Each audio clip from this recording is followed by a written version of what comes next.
Orient bell tiles studio से आप देख रहे हैं एबीपी न्यूज।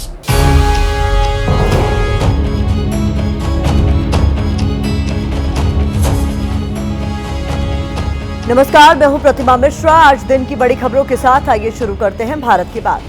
शुरुआत उन खबरों से जिन पर विस्तार से करेंगे चर्चा। ईरान अमेरिका युद्ध अब एक वैश्विक संकट बन चुका है। कैसे ये संकट महंगाई बम की शक्ल में आम आदमी पर फूटने वाला है, इसका विश्लेषण आज हम करेंगे। ईरान युद्ध के बीच आज शेयर बाजार में निवेशकों के लाखों डूब गए। डॉलर के मुकाबले रुपया भी काफी नीचे आ गया। ऐसे में एक निवेशक के लिए क्या करना जरूरी है, वो भी हम आपको दिखाएंगे। पश्चिम एशिया में बारूद के बाद क्या पानी पर जंग छिड़ेगी?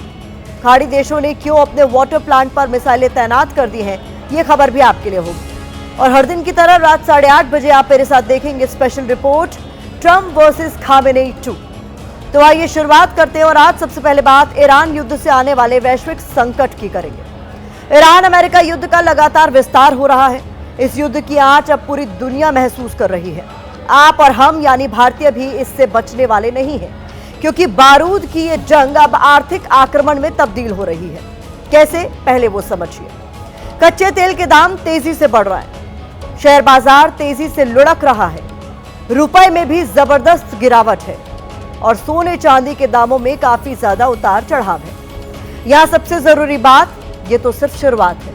अगर युद्ध लंबा खिंचा तो परिणाम और ज्यादा भयावह होंगे, क्योंकि जिन 4 चीजों की चर्चा हमने ऊपर की वो सभी सीधे आम आदमी से जुड़ी है। उनकी कीमतों में बदलाव आम आदमी की जिंदगी पर असर डालता है। तो आज अपनी कवर स्टोरी में हम इस चौतरफा संकट का आम आदमी से जुड़ा विश्लेषण करने वाले हैं, क्योंकि युद्ध को लेकर एक आम भारतीय के मन में तमाम तरह के सवाल और आशंकाएं चल रही हैं। जैसे आम आदमी बातें कर रहा है कि क्या युद्ध के बाद महंगाई तेजी से बढ़ जाएगी? क्या युद्ध की वजह से पेट्रोल डीजल की कमी होगी? क्या युद्ध के चलते पेट्रोल डीजल के दाम काफी बढ़ जाएंगे? क्या शेयर बाजार में निवेश संकट पे पड़ जाएगा? क्या शेयर बाजार में लगा पैसा निकाल लेना चाहिए? आज हम तमाम सवालों और आशंकाओं का विस्तार से विश्लेषण करने वाले हैं। इस बीच पश्चिम एशिया में शुरू हुआ ये युद्ध अब भारतीय राजनीति में चर्चा का विषय बन गया है। ऊर्जा संकट की आहट को लेकर विपक्ष ने सरकार से सवाल पूछना शुरू कर दिया है। इसको लेकर विपक्षी सांसदों ने संसद परिसर में प्रदर्शन किया। लोकसभा के अंदर भी पश्चिम एशिया के मुद्दे पर चर्चा की मांग की। हालांकि इस मांग पर सदन में हंगामा ही हुआ। राजनीति पर बाद में आएंगे। पहले आपको बताते हैं कि कच्चे तेल की कीमतें बढ़ने का आपकी जिंदगी पर क्या असर होने वाला है।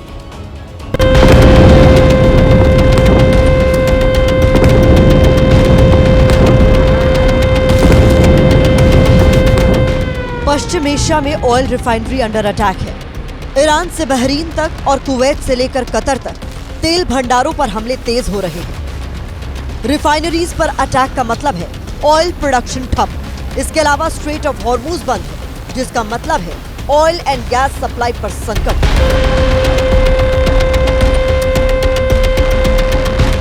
इस संकट की कीमत कच्चे तेल के दामों में हुई रिकॉर्ड बढ़ोतरी है।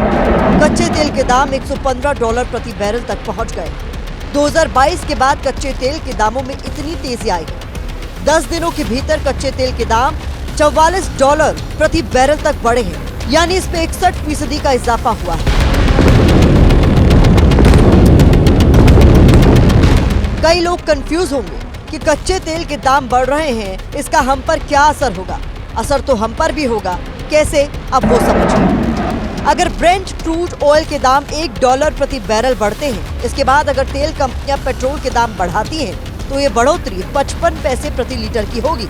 इसी तरह अगर डीजल की बात करें तो कच्चे तेल में $1 प्रति बैरल की बढ़ोतरी के बाद डीजल के दाम 52 पैसे तक बढ़ सकते हैं। अगर कंपनियां दाम बढ़ाती हैं, तब पेट्रोल डीजल महंगा होगा तो महंगाई दर 0.35% तक बढ़ सकती है। इससे देश की आर्थिक रफ्तार का इंजन 0.15 से 0.20 तक धीमी गति से दौड़ सकता है, क्योंकि अगर कच्चे तेल के दाम $10 प्रति बैरल बढ़ते हैं तो इससे तेल का इंपोर्ट बिल 15,000 करोड़ सालाना तक बढ़ सकता है, जो अर्थव्यवस्था के लिए बिल्कुल भी अच्छा नहीं है। हालांकि अभी देश के सरकारी सूत्रों की तरफ से जो जानकारी है, उसके मुताबिक पेट्रोल डीजल के दाम बढ़ने वाले नहीं है। संकट सिर्फ पेट्रोल और डीजल के दाम बढ़ने से ही नहीं है, बल्कि सप्लाई से भी है, क्योंकि युद्ध के चलते सप्लाई में भी रुकावट आई है और जिसके चलते पेट्रोल और डीजल की कमी हो सकती है, क्योंकि युद्ध के चलते प्रोडक्शन से लेकर सप्लाई दोनों पर ही खतरा मंडरा रहा है। इस संकट का अगला और बड़ा पड़ाव महंगाई है। एक्सपर्ट्स यही आशंका जता रहे हैं।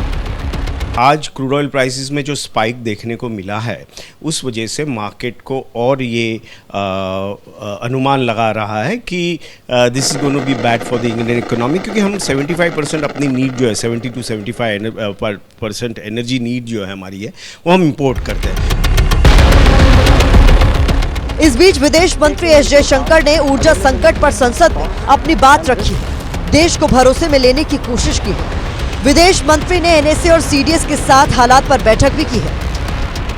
Government remains committed to ensuring that fully taking into account availability, costs and risks of the energy markets. For us, the interests of the Indian consumer has and will always be the overriding priority. Where required, Indian diplomacy has supported the endeavors of our energy enterprises in this volatile situation. हालांकि विपक्ष को सरकार की बात पर भरोसा नहीं है। वो ऊर्जा संकट और विदेश नीति को लेकर सरकार को कटघरे में खड़ा कर रहा है। इसको लेकर सदन के अंदर और बाहर हंगामा प्रदर्शन हुआ है। पैराडाइम शिफ्ट करने की लड़ाई चल रही है, उससे हमारी इकोनॉमी को जबरदस्त नुकसान होने वाला है। स्टॉक मार्केट का आपने देख लिया, यूएस डील साइन कर दी है मोदी जी ने, तो बहुत जबरदस्त चोट लगने वाली है देश को। हमारे देश को कोई डिक्टेट कर रहा है कि आपको तेल कितने दिन खरीदना है, कितना ले पाएंगे आप, तो ये कहीं ना कहीं बहस होनी चाहिए, क्योंकि वो परिस्थितियां दूसरी थीं, आज परिस्थितियां दूसरी हैं। इसलिए विदेश नीति पर और जिस तरीके से विदेश नीति नीलाम की है सरकार ने, उस पर चर्चा होनी चाहिए।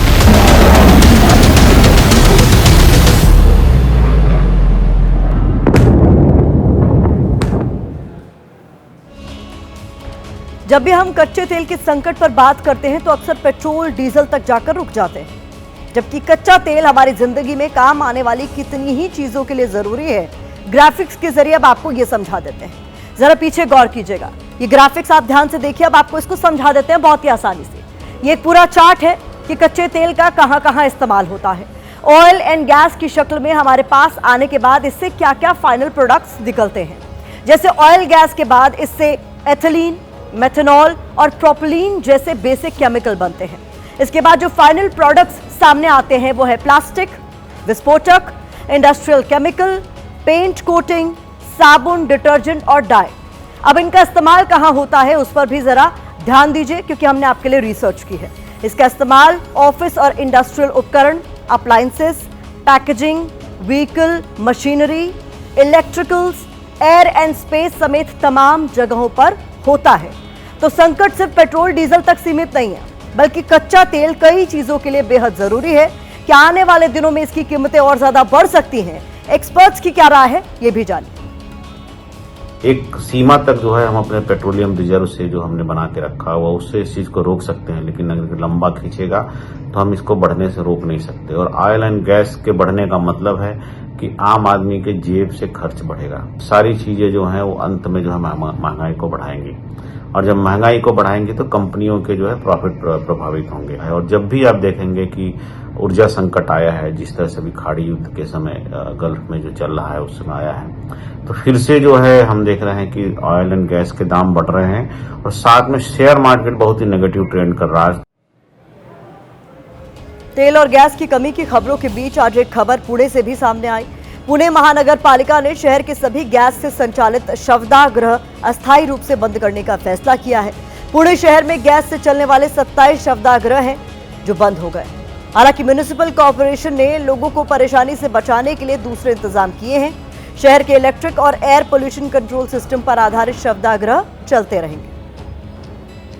मिडल ईस्ट में युद्ध के चलते पुणे महानगर निगम ने शहर के सभी गैस पर चलने वाली शवदाहिनियों को बंद करने का निर्णय लिया है। पुणे नगर निगम में करीबन 27 गैस पर चलने वाली शवदाहिनियां फिलहाल बंद हैं, पिछले 4 से 5 दिनों से यहाँ पर जो LPG गैस लगता है ये शवदाहिनियाँ चलाने के लिए, वो यहाँ पर उपलब्ध नहीं हो रहा है, मिल नहीं रहा है। और उसी के चलते यहाँ पर हम देख सकते हैं जो शवदाहिनियाँ हैं जो गैस पर चलती हैं वो पूरी तरीके से बंद है। सारी जो यहाँ पर विधियाँ होती हैं अब वो फिलहाल इलेक्ट्रिक जो शवदाहिनियाँ हैं वहाँ पर शिफ्ट कर दी गई हैं। देखा जाए तो प्रशासन की ओर से यहाँ पर आदेश दिया गया है कि LPG गैस नहीं मिल रहा है और उसी के चलते फिलहाल ये सारी गैस की जो शवदाहिनियाँ हैं वो बंद कर दी गई हैं। और तो आपने युद्ध में तेल का खेल तो देख लिया, अब बात सोना चांदी की करते हैं, क्योंकि तनाव के माहौल में भी सोना चांदी सस्ते हो रहे हैं। जबकि होता यह है कि दुनिया में तनाव बढ़ने के साथ सोना चांदी के दाम अक्सर आसमान छूने लगते हैं। अब क्या हो रहा है जरा उस पर भी गौर कर लीजिए। तो ये देखिए 27 फरवरी 2026 को 24 कैरेट 10 ग्राम सोने का भाव 1,62,000 था, जबकि 1 किलो चांदी का भाव 2,81,000। इसके बाद 4 मार्च को आइए तो सोने का भाव बढ़कर 1,63,000 रुपए हुआ। इस दिन चांदी का भाव 2,68,000 था।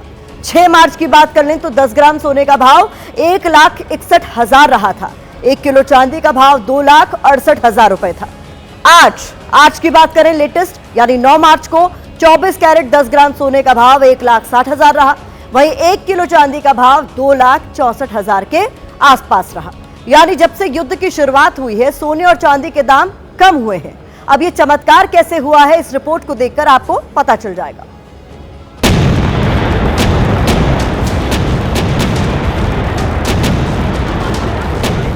न अमेरिका और इजराइल रुकने को तैयार है और न ईरान। 10 दिन की जंग ने ही दुनिया की नींद, चैन, सुकून सब कुछ छीन लिया।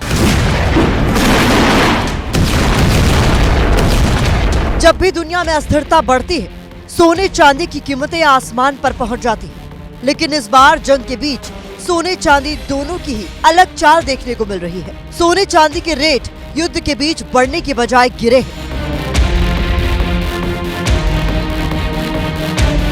बीते एक हफ्ते में सोने की कीमत में 5,000 रुपए तो चांदी की कीमत में 12,000 से ज्यादा की कमी आई है। अब सवाल यह है कि ऐसा क्या हुआ जो सोना चांदी रॉकेट बने हुए थे उनके दाम कम कैसे हो गए। तो सोने की कीमतों में गिरावट की सबसे बड़ी वजह मुनाफा वसूली यानी प्रॉफिट बुकिंग। कुछ दिन पहले तक सोना चांदी अपने ऑल टाइम हाई पर थी। जब कीमतें बहुत ज्यादा बढ़ जाती हैं तो बड़े निवेशक और ट्रेडर्स अपना मुनाफा भुनाने के लिए सोना बेचना शुरू कर देते हैं। इस बिकवाली के दबाव के कारण बाजार में सोने की सप्लाई बढ़ जाती है और कीमतें नीचे आ जाती हैं। युद्ध की स्थिति के बीच निवेशकों को लग रहा है कि कीमतों में जो बढ़त होनी थी वो हो चुकी है, इसलिए अब अपना पैसा सुरक्षित करने में ही भलाई है। वैसे कीमती धातुओं के सस्ता होने की एक वजह और है। डॉलर की मजबूती के चलते निवेशक सोने चांदी के बजाय जो अमेरिकी बॉन्ड है उसमें निवेश बढ़ा रहे हैं, क्योंकि डॉलर की मजबूती के चलते दूसरी करेंसी में सोना खरीदना महंगा साबित हो रहा है।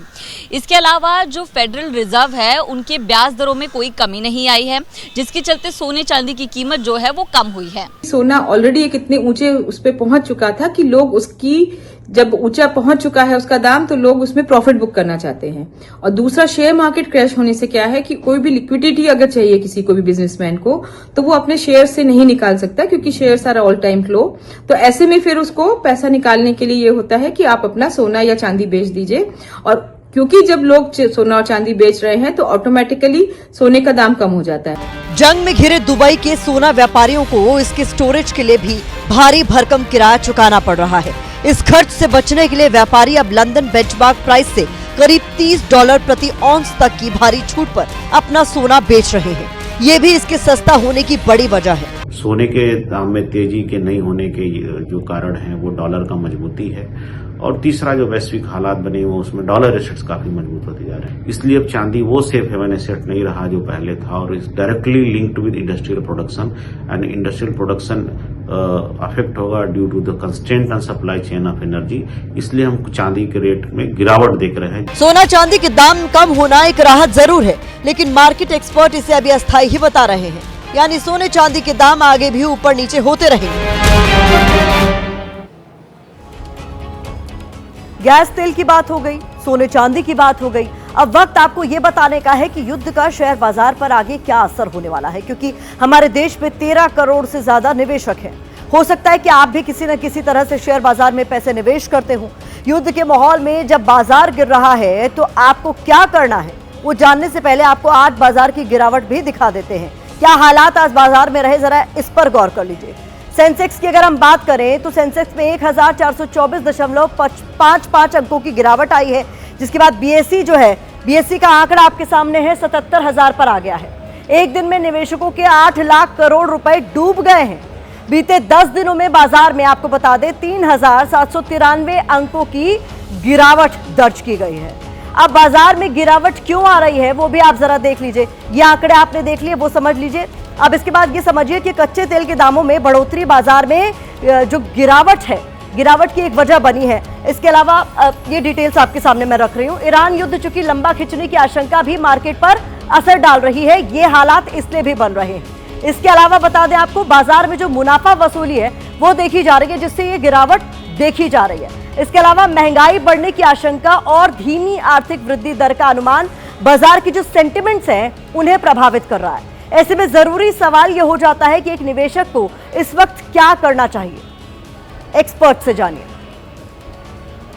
निवेश पे रिटर्न है, वो रिटर्न भी प्रभावित होगी, इसलिए वो अपने सारे इन्वेस्टमेंट को यहां से निकालकर सेफ जोन में ले जाते हैं। इसलिए आज के डेट में सेफ जोन का जो रेटिंग है वो है डॉलर एसेट्स में चाहेंगे कि निवेश करें, दूसरा सोने चांदी में चाहेंगे कि निवेश करें, और जो ये इक्विटी इन्वेस्टमेंट है जो शेयर मार्केट में होता है वो उससे वहां से अपने पैसे को निकालना चाहेंगे, क्योंकि ये जो है इस तरह से शेयर मार्केट लगातार रिएक्ट करता रहेगा, क्योंकि पॉजिटिव सेंटिमेंट्स आ नहीं रहे हैं मिडिल ईस्ट से और आसपास का जो जियो पॉलिटिकल सिचुएशन है, तो ये हमेशा ये जो है सेंटिमेंट्स पे रिएक्ट करता रहे। ये दौर जो है जितना देर युद्ध चलेगा हमें देखने को मिल सकता है, महंगाई का दौर हमें देखने को मिल सकता है, शेयर मार्केट में उथल पुथल का दौर हमें देखने को मिल सकता है, सोने चांदी में निवेश जो है बढ़ने का हमें दौर दिख सकता है, डॉलर इन्वेस्टमेंट, डॉलर एसेट्स की तरफ इन्वेस्टमेंट का रुख हमें देखने को मिल सकता है, और जो जीडीपी की ग्रोथ है वो प्रभावित होते हुए हमें दिख सकती है। सिर्फ शेयर बाजार ही लाल नहीं दिख रहा है, बल्कि रुपए की सेहत पर भी बहुत बड़ा असर हुआ है। वैश्विक स्तर पर कच्चे तेल की कीमतों में आई तेजी और मिडिल ईस्ट में बढ़ते तनाव के बाद भारतीय रुपया भी अपने रिकॉर्ड निचले स्तर पर पहुंच गया। शुक्रवार को रुपया 91.74 पर बंद हुआ था। आज भारतीय रुपया अमेरिकी डॉलर के मुकाबले 46 पैसे की गिरावट के साथ 92.20 के स्तर पर खुला। इसके कुछ देर बाद रुपए में गिरावट और बढ़ गई, जिससे ये 56 पैसे की गिरावट के साथ 92.33 के रिकॉर्ड स्तर पर पहुंच गया। हाल के महीनों में ये एक दिन में सबसे तेज गिरावट है। रुपए में देखी जा रही इस गिरावट का सबसे बड़ा कारण ऊर्जा बाजार में मची हुई खलबली है। तेल की कीमतों में लगभग 50% की वृद्धि हुई है। अब सवाल है कि रुपया अगर कमजोर होगा तो इसका आपकी जेब पर क्या असर होगा, तो ये भी समझ लीजिए। रुपए के कमजोर होने से महंगाई बढ़ेगी, तेल और सोना महंगा हो सकता है, विदेश में पढ़ाई और घूमना भी महंगा होगा, साथ ही साथ विदेशी निवेश घटेगा। तो ऑटोमेटिकली आपके जो ट्रांसपोर्ट है, आपका फ्रेट है, आपका जो इधर से उधर ले जाने का सिस्टम है, वो सब में डिसरप्शन हो जाता है, और उस डिसरप्शन की वजह से हर चीज की महंगाई बढ़ जाती है। तो इस युद्ध की वजह से ओवरऑल सारे कंट्रीज में भी मुझे लगता है कि मुद्रास्फीति की और इन्फ्लेशन की दर बहुत ज्यादा बढ़ जाएगी और महंगाई किसी एक बहुत ऊंचे स्तर तक जा सकती है। अमेरिका, इजरायल और ईरान की जंग ने खतरनाक मोड़ ले लिया है। अमेरिका और इजरायल ने ईरान के डीसैलिनाइजेशन प्लांट को निशाना बनाया है, जिसके जवाब में ईरान ने भी बहरीन में एक जल संयंत्र को टारगेट किया है। खाड़ी के देशों की आबादी पीने के पानी के लिए समुद्री पानी को साफ करने वाली डीसैलिनेशन यानी नमक हटाने वाले प्लांट्स पर निर्भर है। इन प्लांट से खारे पानी को पीने लायक बनाया जाता है। कुवैत पे दोहा वेस्ट प्लांट है जो हर दिन, ये देखिए, 27 करोड़ लीटर खारे पानी को पीने लायक बनाता है। सऊदी अरब में बात करें तो रास अल खैर जल संयंत्र है जो हर रोज करीब 103 करोड़ लीटर समुद्री पानी को पीने लायक बनाता है। कतर का अल हॉल प्लांट भी है जो हर रोज 90 लाख लीटर समुद्री पानी को पीने लायक बनाता है।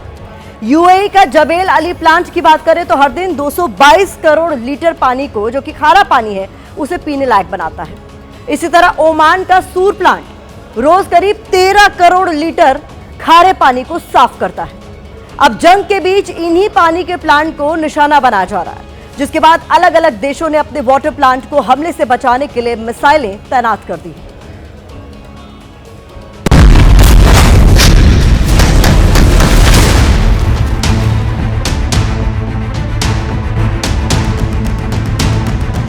ईरान पर अमेरिका और इजराइल हर रोज बारूद बरसा रहे हैं, जिसकी वजह से पूरा मिडिल ईस्ट इस वक्त जंग के साए में है। अब तक इस जंग में तेल रिफाइनरी और आर्थिक ढांचे को निशाना बनाया जा रहा था, लेकिन अब इसके निशाने पर खाड़ी देशों के पानी के प्लांट हैं।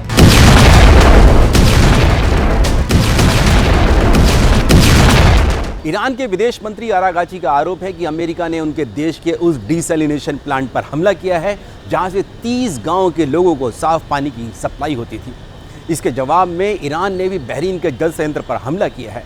बहरीन के इस जल संयंत्र से भी आम लोगों को साफ पानी की सप्लाई होती थी। खाड़ी देशों के लिए ये प्लांट लाइफलाइन माने जाते हैं, क्योंकि पानी के इन प्लांट से ही समुद्र के खारे पानी को मीठे पानी में तब्दील कर लोगों के घरों तक सप्लाई किया जाता है।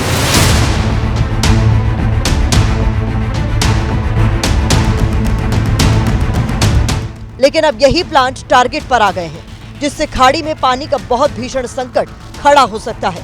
कुवैत में करीब 90% पीने का पानी डिसैलिनेशन से आता है। ओमान में 86% पीने का पानी इन्हीं जल संयंत्रों से साफ होकर सप्लाई होता है। सऊदी अरब में भी 70% पीने का पानी डिसैलिनेशन तरीके से तैयार किया जाता है। रियाद जैसे शहर 90% तक इसी पानी पर निर्भर है। कि वो उसकी पर्पस है कि युद्ध को, जंग को और आगे बढ़ाना है ना। वो पूरा गल्फ के अंदर बढ़ाएगा, सारे कंट्री को इन्वॉल्व करना चाहता है, फिर धीरे धीरे बियॉन्ड गल्फ जाएगा। ये हो सकता है जॉर्डन के अंदर भी मिसाइल छोड़ दे, है ना। तो ये कहना मुश्किल है, वो उसका पक्का उसमें वो एफर्ट लगाएगा कि जंग को बियॉन्ड ईरान लिया जाए। तो देख रहे हैं आप, एक युद्ध अपने साथ कितना विनाश लेकर आता है, और ये तब है जब युद्ध किसी मसले का समाधान नहीं है।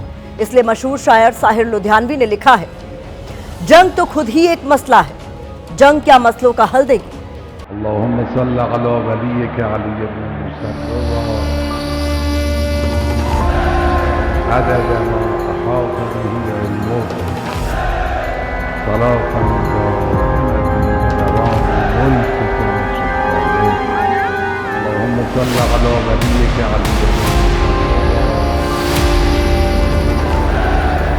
आयतुल्लाह सय्यद मुश्तबा खामेनेई हफ़ज़हुल्लाह रहबर मुअज़्ज़म इंक़िलाब इस्लामी मास्त। अल्लाहु अकबर।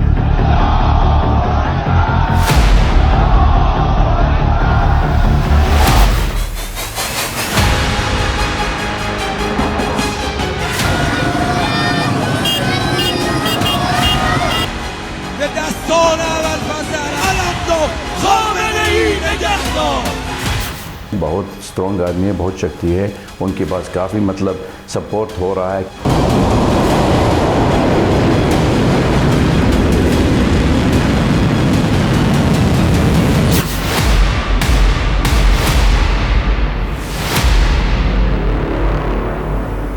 ये एक्ट ऑफ डिफाइंस है। ईरान कह रहा है, चुनौती दे रहा है अमेरिका को, कर ले टाइगर जो तूने करना है, ये हमारा नया नेता है।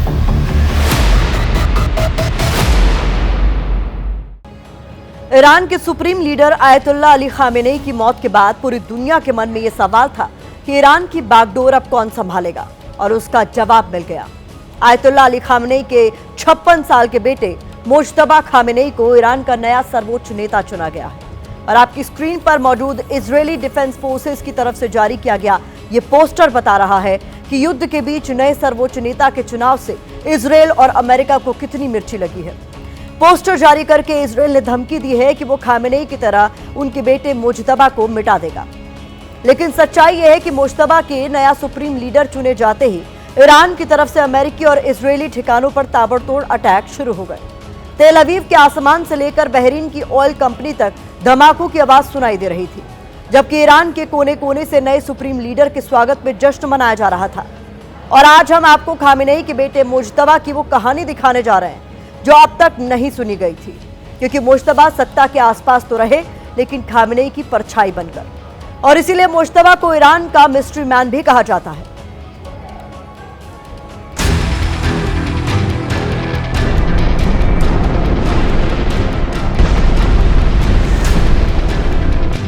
28 फरवरी को ईरान की राजधानी तेहरान में हुए अमेरिका और इजराइल के इस हमले में सिर्फ मुल्क के supreme leader Ayatollah Ali Khamenei की मौत नहीं हुई थी।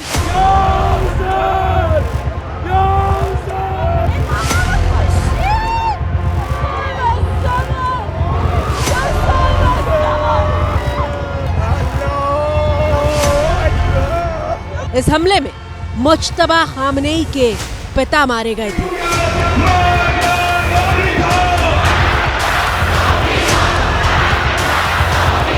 मुज्तबा खामेनेई की मां की मौत हुई थी।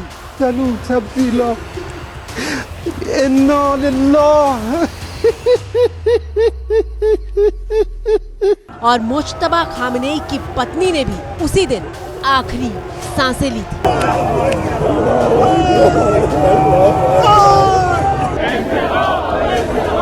एक हमले में जिस मुज्तबा का पूरा परिवार उजड़ गया, वही घायल शेर अब ईरान का सर्वोच्च नेता चुन लिया गया है। सलाम बर मिल्लत अजीज व मुबारज़ मा।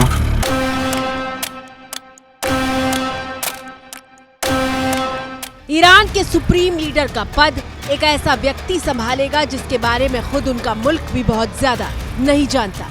खामेनेई का बेटा होने की वजह से मुज्तबा सत्ता के आसपास तो रहे, लेकिन हमेशा पर्दे के पीछे ही काम किया। यही वजह है कि ढूंढने पर भी इंटरनेट पर उनकी बहुत कम और सीमित तस्वीरें ही मिलती हैं। मैं इससे मिला हुआ मुझे याद नहीं है कहाँ मिला। 56 साल का है और ये कभी फोर्थ फ्रंट में नहीं आता था, चुपचाप से पीछे रहता था।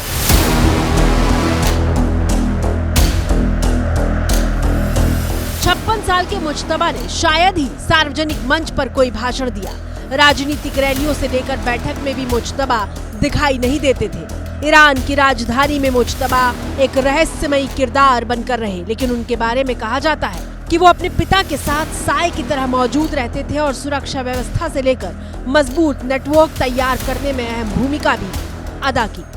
जब तक खामेनेई साहब अपने उस पूरे दफ्तर में मौजूद रहे, तब तक तमाम पीछे पर्दे के पीछे से ये मुज्तबा हुसैनी खामेनेई साहब ही अंजाम दिया करते थे। तो इन्हें पूरी तरह का एक तजर्बा है कि इन तमाम चीज़ों से किस तरह से निपटा जाए और इन तमाम चीज़ों को किस तरह से डील किया जाए।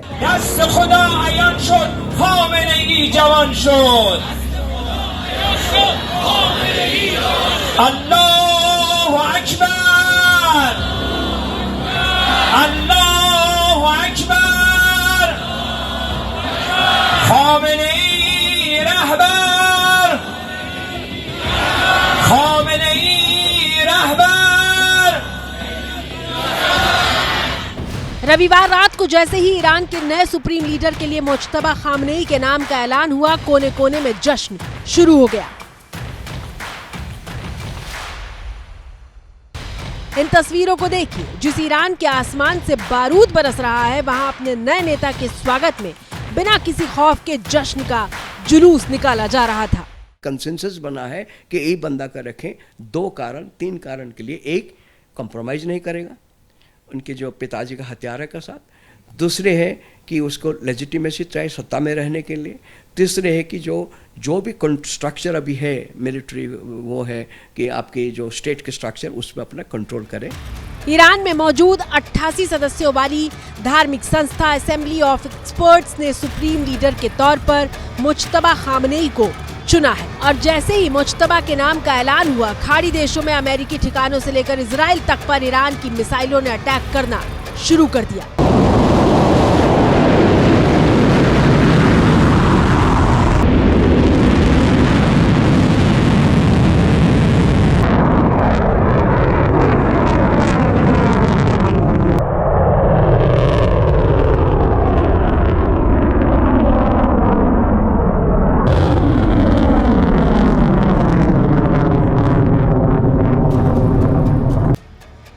बीच युद्ध में संकेतों का बहुत महत्व होता है और ऐसी ही एक तस्वीर आपकी स्क्रीन पर मौजूद है, जब ईरान ने दुश्मन के खिलाफ अपनी मिसाइल फायर करने से पहले उस पर नए आयतुल्लाह मुज्तबा खामेनेई का नाम लिख दिया था।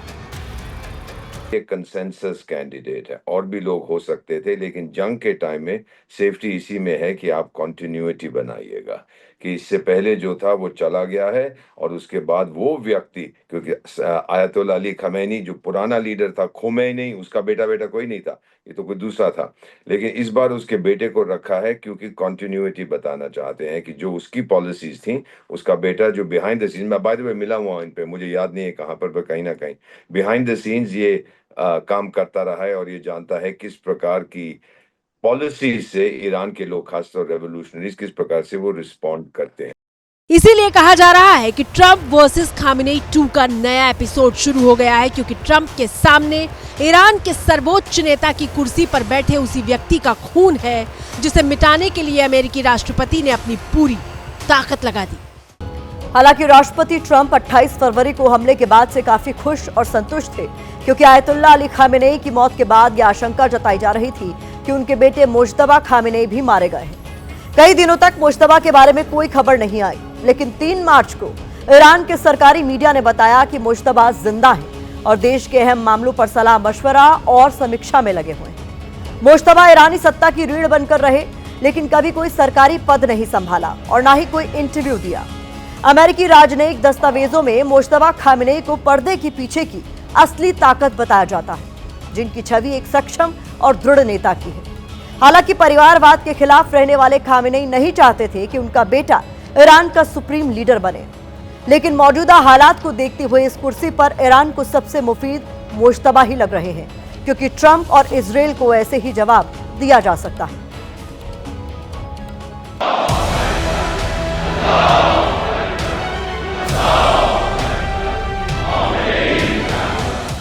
86 साल के आयतुल्लाह अली खामेनेई ने करीब 36 साल तक ईरान पर शासन किया। 36 साल तक ईरान की जमीन से उठने वाली ये आवाज सिर्फ एक नारा नहीं, बल्कि मुल्क के नागरिकों में बसने वाली वो सोच रही जिसके जनक सर्वोच्च नेता आयतुल्लाह अली खामेनेई रहे।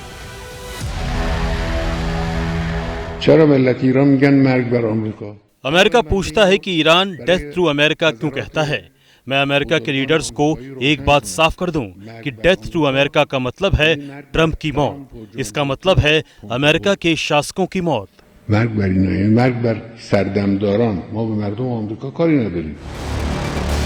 खामेनेई एक बार जो फैसला लेते वो ईरान में कानून बन जाता था, लेकिन खामेनेई ईरान के लिए इतने जरूरी क्यों थे, उसके लिए आपको एक तस्वीर दिखाते हैं। साल 1979 की इस्लामिक क्रांति के सिर्फ 2 साल बीते थे और तभी खामेनेई पर जानलेवा हमला हुआ। दरअसल खामेनेई एक कॉन्फ्रेंस में बोल रहे थे और अचानक उनके पास रखे एक टेप रिकॉर्डर में ब्लास्ट होता है। इस जानलेवा हमले में खामेनेई का दायां हाथ पैरालाइज हो गया था और एक कान से सुनने की क्षमता भी प्रभावित हुई थी। हमले के बाद खामेनेई ने कहा था कि मुझे लगा मैं मौत के दरवाजे पर हूँ, फिर सोचता रहा कि आखिर मैं क्यों बचा। तब समझ में आया कि ऊपर वाले ने किसी ना किसी खास मकसद से मुझे बचाया होगा। मुज्तबा अपने पिता को सालों से मौत से घिरा हुआ और मौत से लड़ते हुए देखते बड़े हुए हैं, और मुज्तबा को करीब से जानने वाले बताते हैं कि ईरान के सबसे शक्तिशाली व्यक्ति का बेटा होते हुए भी वो बेहद लो प्रोफाइल रहते थे। खामेनेई के 4 बेटे हैं, किसी के पास अपना कोई घर नहीं है, सब किराए के घर में रहते हैं। खामेनेई ने कभी कोई सैलरी तक नहीं ली। ये बंदा कभी, क्योंकि खमेनेई का बेटा है, एक वहाँ पे एक लेजिटिमेसी का कंटिन्यूटी है। लोगों को लगेगा कि जो लोग मतलब जो उनको सपोर्ट कर रहे हैं, जो स्टेक होल्डर है, कि is a continuity of regime. तो कि खमेनेई जो थे उनकी बेटा है, तो उसके पास ऑलरेडी लेजिटिमेसी करने का कोई ज़रूरत नहीं है ऑलरेडी, क्योंकि उनकी जो सेकंड बेटा है उसमें लेजिटिमेसी मिल ही गया है, क्योंकि अभी भी एक लेजिटिमेसी क्राइसिस है इस रेजिम को। तो उस चैलेंज को भी ओवरकम करने के लिए उनका रखा गया है। एबीपी न्यूज के national bureau chief Ashish Kumar Singh ने ईरान के सुप्रीम लीडर के प्रतिनिधि रहे डॉक्टर अब्दुल माजिद हकीम इलाही से बात की, तो उन्होंने बताया कि कैसे एक बार सामान खरीदते वक्त दुकान में मुज्तबा सबसे सस्ता सामान ढूंढ रहे थे, क्योंकि उनके पास सिर्फ उतने ही पैसे थे। Once, let me tell you honestly, once I was in Hajj in Mecca. एक बार मैं और मुस्तबा हज मक्का गए थे। वहाँ पर हमने खुद के कपड़े खरीदे। मैंने कपड़ा लिया और उसका दाम पूछा। दुकानदार ने 100 रियाल बताया। मैंने 2 खरीद लिए।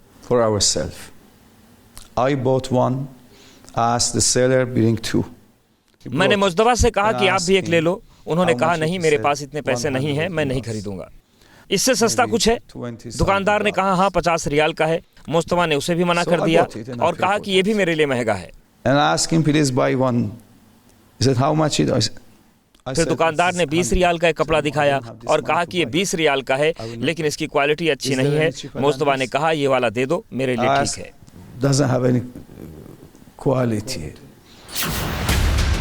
डॉक्टर अब्दुल माजिद ने एबीपी न्यूज को बताया कि जब दुकानदार को पता चला कि 20 रियाल में कपड़े ढूंढ रहा व्यक्ति सुप्रीम लीडर खामेनेई का बेटा है, तो वो अपनी छाती पीटते हुए रोने लगा था।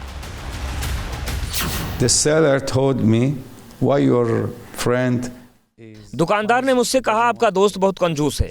मैंने कहा वो मेरा दोस्त नहीं और उसके पास सच में पैसे नहीं है। दुकानदार ने कहा क्या ये गरीब आदमी है? मैंने कहा नहीं, ये गरीब नहीं है। क्या आपने ईरान के सुप्रीम लीडर के बेटे का नाम सुना है? दुकानदार ने कहा मैं उनके बेटे मुस्तबा को जानता हूँ। मैंने कहा ये वही है। इसके बाद दुकानदार अपनी छाती पीटने लगा और रोने लगा। कहा पूरी दुनिया में राजाओं के बेटों को देखो, वो करोड़ों डॉलर खर्च करके चीजें खरीदते हैं, लेकिन ईरान के सर्वोच्च नेता के बेटे के पास 50 रियाल भी नहीं है। जो आपने अभी अभी सुना वो वाकई हैरान करने वाला है, लेकिन कुछ तथ्य ऐसे भी हैं जो ईरान के नए सुप्रीम लीडर मुज्तबा के व्यक्तित्व के बिल्कुल अलग पहलू की गवाही देते हैं।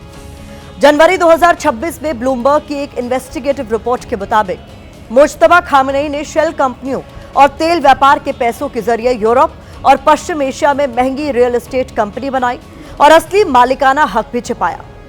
मुज्तबा ने ज्यादातर संपत्तियां अपने नाम पर नहीं बल्कि सहयोगियों के नाम पर खरीदी।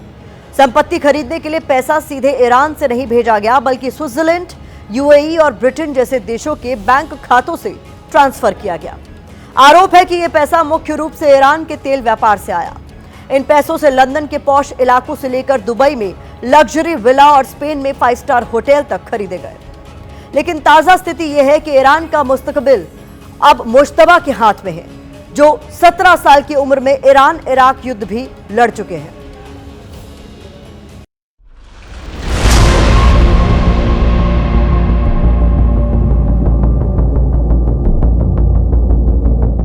आपकी स्क्रीन पर मौजूद ये तस्वीरें कुछ धुंधली जरूर हैं, लेकिन इस बात की गवाही दे रही हैं कि कैसे मुज्तबा खामेनेई ने ईरान इराक युद्ध में हिस्सा लिया था।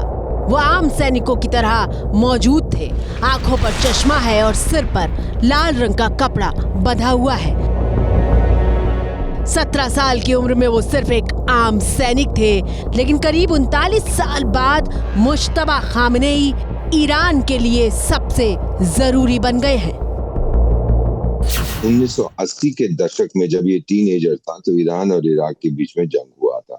पश्चिमी देशों ने सद्दाम हुसैन से कहा था जा ठोक के आए मुल्ले, तो काफी मुल्ले भी 8-9 साल लड़े। ये उस समय जो मुझे बताया गया है ये फौज में था, ईरानियन फौज में, तो इसको काफी तजुर्बा है फाइटिंग का। गया था वहां पर, इसने अच्छा प्रदर्शन किया, फिर वापस आके कोम चला गया, वहां अपनी रिलीजियस स्टडीज करी। वर्ष 1999 में मुज्तबा खामेनेई पढ़ने के लिए ईरान के कोम शहर गए थे। उस वक्त उनकी आयु करीब 30 वर्ष थी और उस समय तक उन्होंने कभी भी धार्मिक वस्त्र नहीं पहने थे। लेकिन बड़ा सवाल ये खड़ा होता है कि इतनी उम्र में पढ़ने के लिए वो मदरसे में क्यों गए थे, क्योंकि मदरसे में आमतौर पर पढ़ाई कम उम्र में ही शुरू हो जाती है।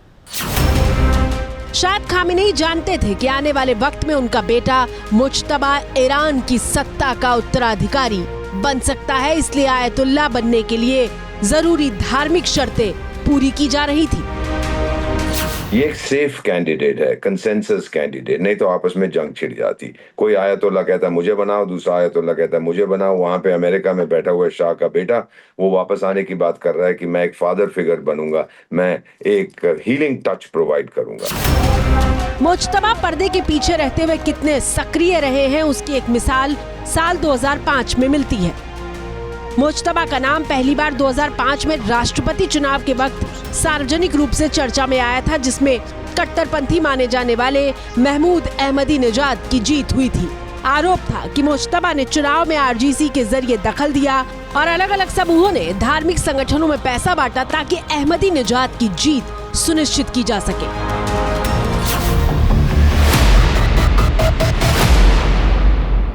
और ये भी कहा जाता है कि सुप्रीम लीडर चुने गए मुज्तबा खामनेई ईरान की रेवोल्यूशनरी गार्ड की पहली पसंद रहे हैं। आईआरजीसी चाहता था कि मुज्तबा ही गद्दी संभाले। देखिए, इसके जो रिपोर्ट जो आ रहा है इसमें दिखता है कि जो आईआरजीसी है, ईरानियन रिवोल्यूशनरी गार्ड, आज के डेट में वो कोशिश करते हैं कि किसी भी तरह उनकी जो कन्फ्रंटेशन चल रहा है यूएस और इजराइल के साथ वो चालू रखने के लिए उसी टाइप के हार्डलाइनर को वो आपने चूज किए हैं। ईरान के नए सुप्रीम लीडर मुस्तफा खामनेई को कट्टरपंथी के तौर पर अपने पिता अली खामनेई से ज़्यादा सख्त माना जाता है। मुस्तफा खामनेई को मौलवियों का भी भरोसा मिला हुआ है। ऐसे में उन्हें ईरान के नए सर्वोच्च नेता बनने में खासी मदद मिली है।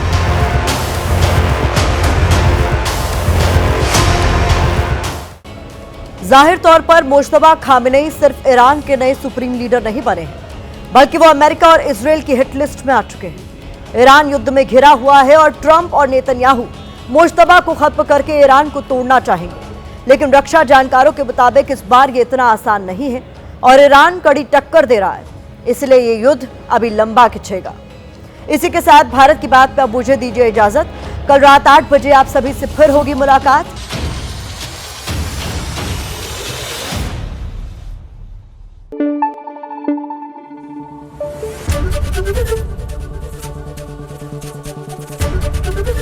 एबीपी न्यूज आपको रखे आगे।